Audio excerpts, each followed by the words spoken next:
ሰላም ጤና ይስጥልኝ ውድ የኢሬሳት ቴሌቪዥን ተከታታዮች፣ የአማርኛ ዜና ፕሮግራማችን ተጀምሯል። አብራችሁን ቆዩ።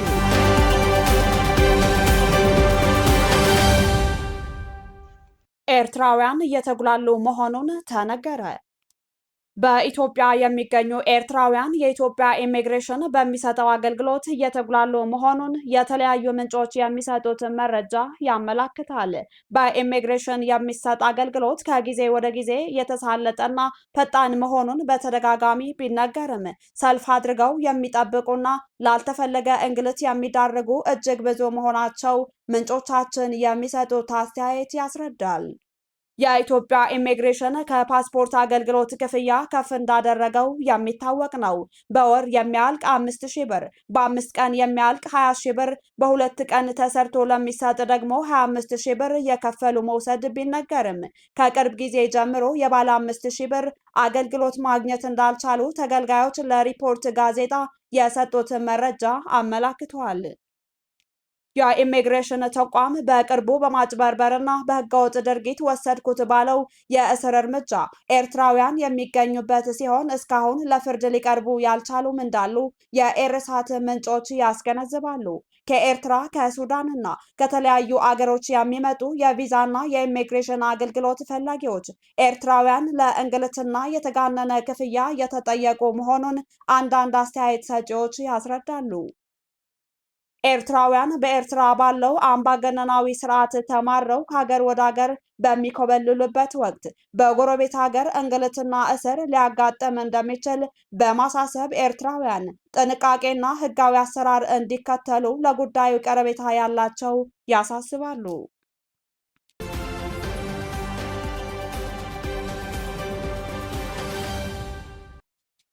ህወሓት በትግራይ ምርጫ አይኖርም ማለቱ ተነገረ። የህወሓት ህጋዊ ሰውነት ሳይመለስ በትግራይ ምንም ምርጫ አይኖርም ሲል ህወሓት አዲስ በሾመው ቃል አቀባዩ በኩል አሳውቋል። አዲሱ የህወሓት ቃል አቀባይ አቶ ሚካኤል አስገዶም ትናንት ሮብ ህዳር 26 2025 ለሚዲያዎች መግለጫ የሰጡ ሲሆን ምርጫ ቦርድ የህወሓትን ህጋዊ ሰውነት ካልመለሰ መጪው ምርጫ በትግራይ እንደማይካሄድ መናገራቸውን የዜና አውታሮች ዘገባ አመላክቷል። ህወሓት ችግር ውስጥ ነው ማለት የትግራይ ህዝብም ችግር ውስጥ ነው። አብዛኛው የህወሓት አመራር ምሁራንና ወጣቶች ናቸው። ህወሓት ሊነቀልም ሊተከልም የሚችለው በትግራይ ህዝብ ብቻ ነው ብለዋል። ቃል አቀባዩ የኢትዮጵያ መንግስት የፕሪቶሪያው ስምምነት ተግባራዊ ከማድረግ ይልቅ የታጠቁ ቡድኖችን እያንቀሳቀሰና እያስታጠቀ መሆኑንና ድሮኖችን ጭምር እየተኮሰ መሆኑን ተናግረዋል። ምንም እንኳን የፌዴራል መንግስት ስምምነቱን ተግባራዊ ለማድረግ ያለው ፍላጎት ዝቅተኛ ቢሆንም ህወሓት አሁንም ዝግጁ መሆኑን ተናግረዋል። ቃል አቀባዩ ወደ ምዕራብ ትግራይ የተጀመሩ የአየር በረራዎች ተፈናቃዮች እየመለሱ ነው ለማለት ሴራና የሚዲያ ፍጆታ መሆናቸውን ተናግረዋል። በህወሓትና በብልጽግና ያለው ግንኙነት ከቀን ወደ ቀን የሻከረ እየሄደ መሆኑን ይታወቃል። ጽምዶ የሚል አዲስ የህወሓትና የህግደፍ ግንኙነትም ሁኔታዎችን እንዲባባሱ ካደረጉ አንዱ መሆኑን የፖለቲካ ተንታኞች ያስረዳሉ።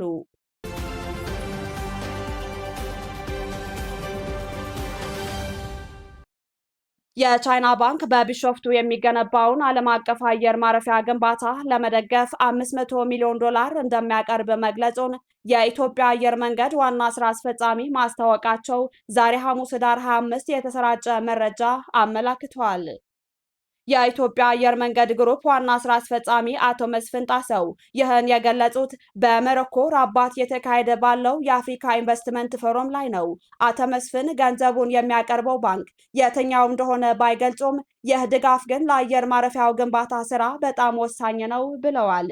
በአቡ ሴራ አካባቢ የሚገነባው የቢሾፍቱ ዓለም አቀፍ አየር ማረፊያ 12.5 ቢሊዮን የአሜሪካ ዶላር ወጪ የሚጠይቅ ሲሆን ይህም የመሬት ግዢና የአካባቢው ነዋሪዎች ካሳን ያካትታል ተብለዋል። ለግንባታ ስራው የሚውለው $8 ቢሊዮን በግል ባለሀብቶች የሚቀርብ መሆኑን ተገልጸዋል። የኢትዮጵያ አየር መንገድ ዋና ስራ አስፈጻሚ ለፕሮጀክቱ ግንባታ የሚሆን በቂ ገንዘብ ለመሰብሰብ ከብዙ የፋይናንስ ተቋማት ጋር ድርድር እያደረጉ መሆናቸውን አስታውቀዋል። የኢትዮጵያ አየር መንገድ በ2029 ሲጠናቀቅ የአፍሪካ ትልቁ አውሮፕላን ማረፊያ እንደሚሆን ለሚጠበቀው አዲሱ አውሮፕላን ማረፊያ ግንባታ ከሚፈለገው 10 ቢሊዮን ዶላር ወጪ 20 በመቶ የሚሆነው እንደሚያቀርብ እና ቀሪው ደግሞ ከሌሎች አበዳሪዎች እንደሚያገኝ አስታውቀዋል። ባሳለፍነው ነሐሴ ወር የአፍሪካ ልማት ባንክ 500 ሚሊዮን ዶላር ድጋፍ እንደሚያደርግ ማስታወቀው ይታወሳል። በሁለት ምዕራፍ የሚገነባ አየር ማረፊያው የመጀመሪያው ሲጠናቀቅ በዓመት 60 ሚሊዮን መንገደኞችን የሚያስተናግድ ሲሆን በሙሉ አቅም ወደ ስራ ሲገባ ደግሞ ቁጥሩ ወደ 110 ሚሊዮን ከፍ እንደሚል ዘገባዎች ያስረዳሉ። አሜሪካም ለአውሮፕላን ማረፊያው ግንባታ ድጋፍ ለማድረግ ቃል መግባቷ ባይዘነጋም በውል ስምምነቱ ምን እንደሚመስል ግን በይፋ የተነገረ የለም።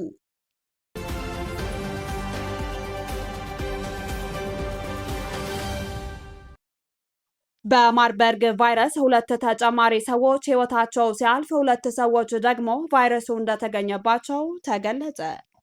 ኢትዮጵያ በማርበርግ ቫይረስ ከተጠቃች ወዲህ በሐዋሳ የቫይረሱ ታማሚ የሆነ አንድ ግለሰብ መገኘቱ መረጃዎች አመላክተዋል። የኢትዮጵያ ጤና ሚኒስቴር ትናንት ህዳር 26 2025 በተደረገ 7 የላብራቶሪ ምርመራ ሁለት ተጨማሪ ሰዎች በማርበርግ ቫይረስ ሲያዙ ሁለት ሰዎች ደግሞ ሕይወታቸውን ማለፉን አስታወቀ። ሁለት ሰዎች ከበሽታው ማገገማቸውም ተገልጿል። በአጠቃላይ እስካሁን በተደረጉ 78 የላብራቶሪ ምርመራዎች 12 ሰዎች ቫይረሱ የተገኘባቸው ሲሆን ከእነዚህም ውስጥ 7 ሰዎች ሕይወታቸው አልፏል። ሁለት ሰዎች ከበሽታው ሲያገግሙ 3 ሰዎች ደግሞ በሕክምና ላይ እንደሚገኙ የሚኒስትሩ መግለጫ ያሳያል።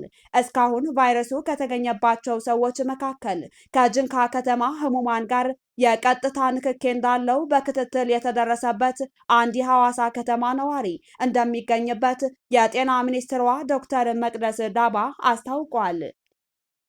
እንዲሁም 349 ሰዎች ንክኪ ያላቸው በመሆኑ ክትትል የተደረገላቸው መሆኑን የገለጹት ሚኒስትሯ 119ኙ ደግሞ የለይቶ ማቆያ ጊዜያቸውን ማጠናቀቃቸውን ገልጸዋል። ይህ በእንዲህ እንዳለ የጤና ሚኒስትር ዶክተር መቅደስ ዳባ ከኢትዮጵያ የጣሊያን አምባሳደር ሴም ፋብሪዚ ጋር በማርበርግ ቫይረስ ወቅታዊ ሁኔታና በሁለቱ ሀገራት መካከል ስላለው የጤና ዘርፍ ትብብር ላይ ያተኮረ ውይይት ማድረጋቸውን ከሚኒስትሯ ያገኘነው መረጃ ያመላክታል። በዚህ ወቅት ዶክተር መቅደስ የጤና ሚኒስቴር የማርበርግ በሽታን ለመከላከልና ለመቆጣጠር እየወሰዳቸው የሚገኙ እርምጃዎችን የገለጹ ሲሆን በኢትዮጵያና በጣሊያን መካከል በጤናው ዘርፍ ዙሪያ ያለው የረጅም ጊዜ አጋርነት ተጠናክሮ እንደሚቀጥል ገልጸዋል።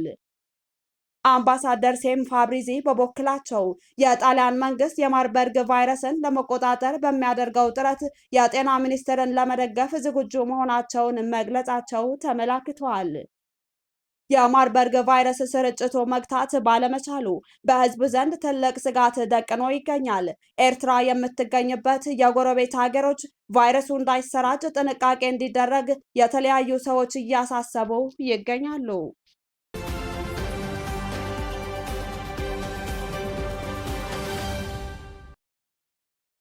አውሮፓውያን የሩሲያ ዩክሬን ስምምነት እየተቃወሙት ነው። ለዩክሬን ሩሲያ ሰላም አሜሪካን ያረቀቀችውና በኋላም የተሻሻለው እቅድና የአውሮፓ ህብረት አቋም በማስመልከት ተቃውሞ እያሰሙ እንደሚገኙ የመገናኛ አውታሮች እያሰራጩ እንደሚገኙ ዘገባዎች አመላክተዋል። ሩሲያ የምትዋጋት ዩክሬንና ደጋፊዋ የአውሮፓ ህብረት ያልተሳተፉበትን የአሜሪካን የሰላም እቅድ ሩሲያን የሚሸልም ሲሉ ተቃውሞታል። ህብረቱ ባቀረበው አማራጭ ካካተታቸው ማሻሻያዎች መካከል የዩክሬን ወታደሮች ቁጥር በእቅዱ ከቀረበው ከፍ እንዲል፣ የዩክሬን የወደፊት የኔቶ አባልነት ጉዳይ ክፍት ሆኖ እንዲቆይ የሚጠይቁት ይገኙበታል። የሩሲያ ዩክሬን የሰላም ስምምነት የሩሲያ ጥቅም የሚያስከብርና ዩክሬንና ደጋፊዎች የአውሮፓ ሀገሮች አንገት ያስደፋ መሆኑን የሚገልጹ ጥቂቶች አይደሉም።